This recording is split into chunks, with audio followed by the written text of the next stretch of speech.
I hope you've had a good week. Now, I just said that I'm going to find a name to call people who watch my page and my channel, and I'm going to call you Beautiful Souls. So, how are you, Beautiful Souls? And I wanted to acronym that, then I realized it's going to be BS.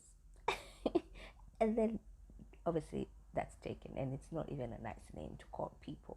So I'm just gonna call you Beautiful Souls because I connect with people, one soul to another. Anyway, I hope you've been well. I hope you've been fine. I have been well myself. Oh, well, I'm not gonna lie, I've not been well. I have been struggling. Struggling is an understatement, but that's a story of another day that I'm gonna share.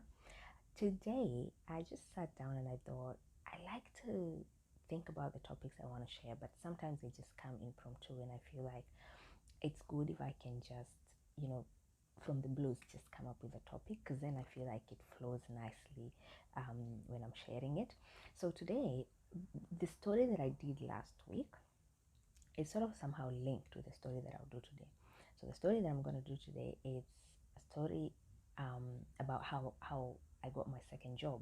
Now I shared a story. I shared a story before about how I got my first job, which was in restaurants, like in hospitality industry. I worked in an Italian restaurant.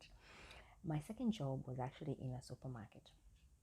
But in between there, I did a lot of other jobs. I did cleaning jobs. I did a lot of volunteering jobs. So I got the supermarket job as a cashier from a volunteering experience. So, and I think I said I'll share another time in another video about my volunteering journey, because I've done a lot of volunteering as an international student. Now, I volunteered for this wonderful lady that I meet. It's about time I look for her. It's been a minute. We lost touch, but she was a beautiful Australian lady. She was in her 60s. Very proud of the woman she was. Very proud of her journey. And she used to do a lot of garage sales in Australia. They do something called garage sales, where people just have like things they're not using or things that they bought and didn't use, and then they sell them. And normally they do it in their backyard or their foyer or whatever, just around their house. And people come, they do advertise, or they just put posters, and then people come and they just buy it. It's not expensive. It's normally something that would cost you $2, $5, $10. It doesn't go like, it's very hard to find like something you're buying $500 on a garage sale. Maybe they're there, I don't know. um Anyway, I learned about her, and because she used to do these garage sales, and the proceeds, the money she used to get, she used to actually donate that money to an age care, to an orphanage, to a children's orphanage back in Kenya. And I thought that was so noble of her. So I used to go and volunteer and help her to sell those items and package, or just pack them up after, or bring them out. I used to just go and help her. Like, I would go there for a whole weekend. Then I was in college, so I had a lot of time. This is way before I went to uni. So when I was there, and I still used to struggle because my restaurant job, I didn't work 5 days a week. In my cleaning job also, I didn't get shifts every week. So I was still looking for a job, and I really wanted to work um, in the health industry. So it was just hard to get a foot in the health industry. So she said, you're doing business in college at the time. She was like, you do have experience, and your English is good. And you people pass on. I think you can work in a store. So she was calling it vegetable. What was she calling it? Fruits and vegetable store. So for me, I was like, okay, hold on, wait up. This is like my first year in Australia, so I didn't know a lot of vegetables or fruits. Like, they have it there are a couple of fruits and vegetables that I had never heard of, especially fruits.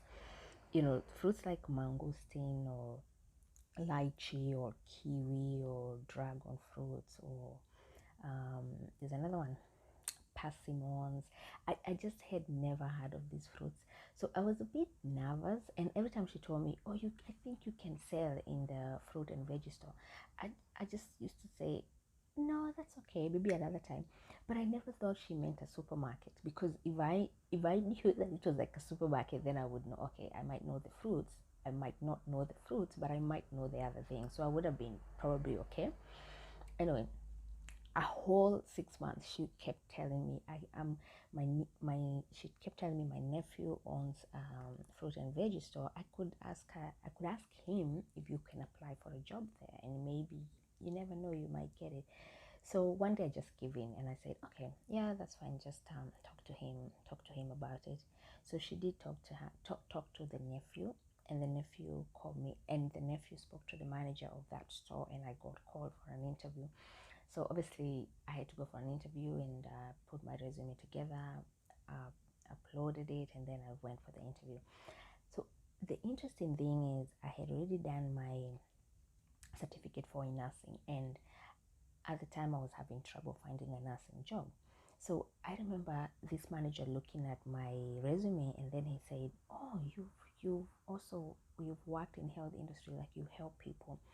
And he so much persisted on that, and the idea that if I had done this career, like if I had done a nursing course, that shows that I care about people, that I was patient and resilient, and I have this whole, the character traits that you need to be a nurse. They're actually character traits needed in a lot of jobs, and especially jobs that relate with people, or jobs that need people skills. So anyway, I ended up getting the job. Like, I literally went for the interview and I left knowing that I had the job. I was starting the following week. So now I started the job. It was a bit nerve-wracking because, first and foremost, I did not have experience working in a supermarket ever, anywhere, not even back in Kenya. And back in Kenya, I used to think that supermarket jobs, you could get supermarket jobs if you've done accounting, or just anything to do with basic accounting or mathematics. I am not anywhere close to being good in math. I mean, it's not like I got a zero, like I can do basic math. But interesting enough, I've always loved budgeting and things like, I did a bit of accounting and in Kenya as well as here, but it wasn't my thing. Like, but things to do with budgeting or profit and loss account and things like those, balancing, mathematics, those things I could do. They were very basic to me. For me, but mathematics, like knowing that I'm gonna have to handle cash, that was a bit nerve wracking. Anyway, so I went, started the job, and the thing about, so I loved the job because I knew I was gonna interact with people, and there's something about it. I love the idea of meeting new people every day. Uh, but there were a couple of things, like, the whole idea that you start a shift and you have your till. So till is that thing that you get that now. Australia is very different with Kenya, because Kenya cashiers sit down and they serve people when they're sitting. So you just sit, this is your screen, and you're seated here, and the customer is probably going to pass here. So all you do is scan things. And in Kenya, they have people who are scanning and obviously doing the whole taking money, giving change. And then you have people who are helping with packing. In Australia, you serve and you pack and you talk to the customer and you give the change, and you are everything. There's nobody like helping pack. You scan as you pack, and then you give the customer. So and you do this standing. In Australia, supermarket cashiers stand. So most of the shifts are normally 8 hours. Like, I think the shift I used to do were 8 hours, and sometimes I could do double. So sometimes I could do 16 hours. And you're on your feet the whole entire time. So by the time you get home, you're trying to think, do I still have feet? So there was that. The other challenge was, I remember the one time, so this story is actually connected with the previous video that I did, talking about my culture shock with currency, with Australian coins especially. The coins were so confusing to me, like the silver being less value than the gold coin, and the $2 coin being smaller, smaller in size than the dollar coin, and $2 is more value. It has more value than the dollar. It was just too much for me. Anyway, the thing about the store I was working, it was inside uni. So guess what? Most of my customers or my customers were students. Now they used to come with coins. They would come, like someone would to buy like a bar of chocolate and maybe it's $4, and they would bring me the cents, like the silver cents, and I have to count that, and it would be like so many 5 cents, so many 10 cents, so many 5 cents, 50 cents, and then like $1, and then I have to sit there and count, and I'm counting, and then there's a whole queue, like people behind this person, and sometimes I would just do quickly, and there was a day I made a mistake, and I think it was an older lady, I gave her more change, and thank God, because she came back, but she came back. Did she come back? I don't think she came back that same day. I think she came back the following day. But I remember coming home and I was so stressed because I was like, oh my God, I don't think I have the job anymore. Because obviously I was just thinking I've lost a lot of money. And I was just thinking, okay, I'm just probably just gonna say that.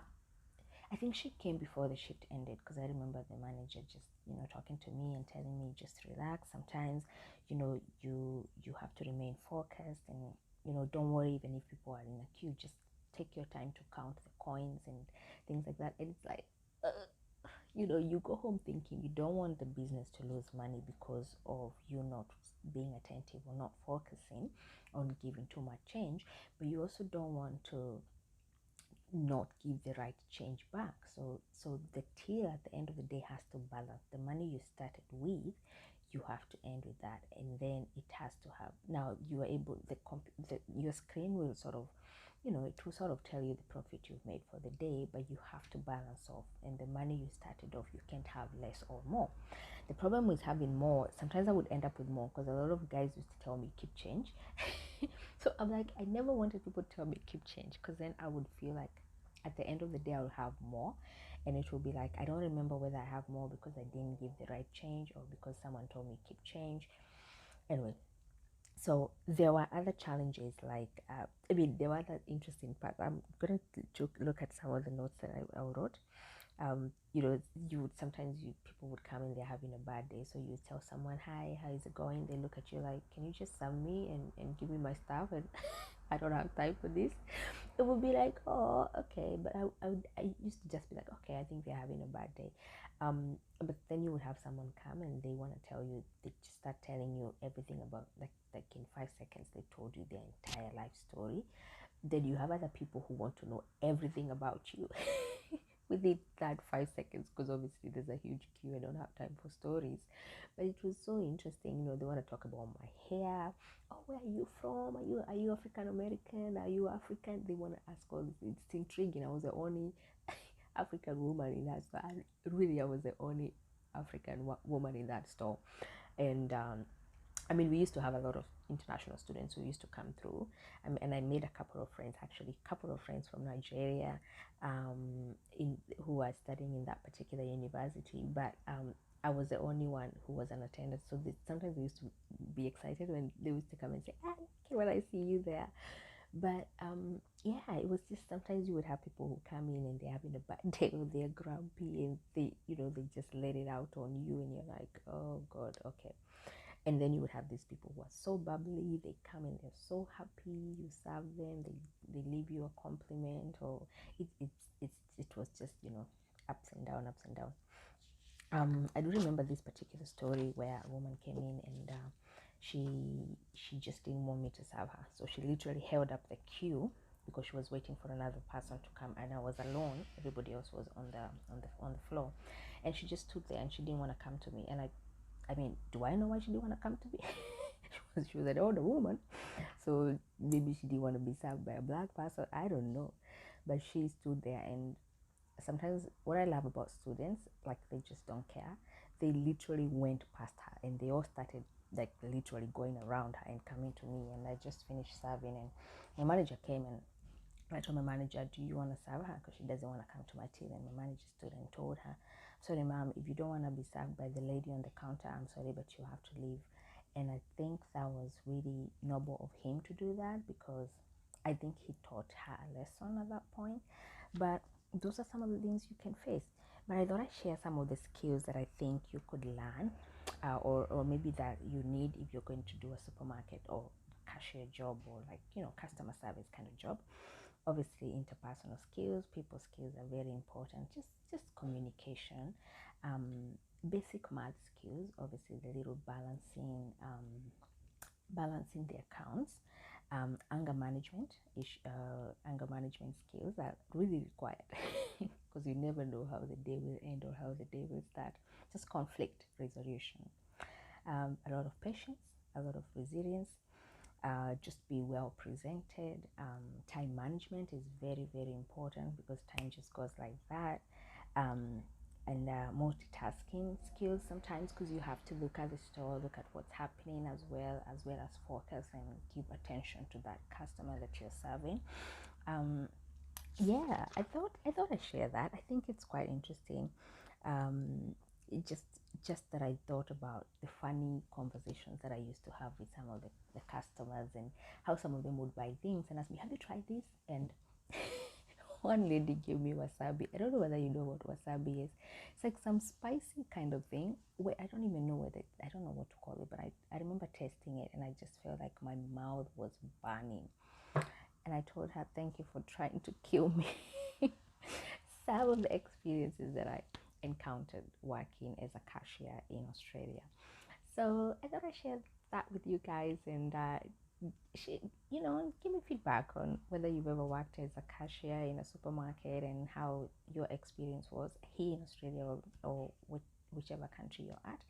I just want to say, if you work in retail or you work in a people persons industry, kudos to you. You're doing a great job. Always, always, always be yourself. That counts a lot. If you're having a bad day, please don't let it out on cashiers or people who are serving you. They're human as well, and they come to serve you. It's not just a job. They enjoy serving you. Most people enjoy serving you. All right. So with that, I want to wish you a good week, and I hope that this video added some sort of value. And till next time, God bless you. See you on the next one. Bye.